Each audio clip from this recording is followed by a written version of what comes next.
Now, you've recently got a new role. I'd love to talk about that a little bit more. And it sort of sees you traveling a little bit more, Glenn, in Asia.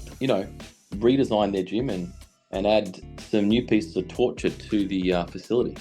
Back when I was a personal trainer and still working in the army as a PDI, I came up with the name Fit Into Shape, which you mentioned earlier, as my PT name. When I went from being a PT and then starting to do equipment, I thought, well, that name's, relatively appropriate. Over the last 23 years, Fit Into Shape has continued to trade in a number of different ways. And at times it's been a company that's just sat in the background for consulting. But post-COVID, I ended up picking up the distributorship of Talk Fitness, and Talk Fitness, as we touched on before, produce the tank and do a lot of other products. Fit Into Shape has been a distributor of that product and grew the brand quite successfully. In November 2023, so about 6 months ago now, I was appointed into the Asia Pacific role with Talk Fitness to head up their sales, or as the sales director for the Asia Pacific region.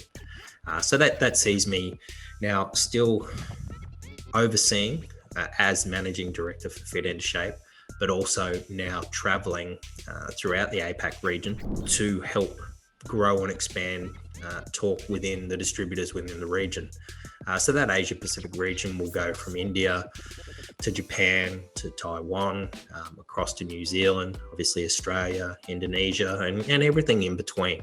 So I'm very, very fortunate that I get to travel into these markets and I guess hope that some of the experience I've had over the last 23 years in equipment sales and gym design and obviously more recently as the distributor of the Talk product, hopefully can add to the sales teams of our distributors and continue to grow the strength of the Talk brand throughout the region, as well as what we're doing here in Australia.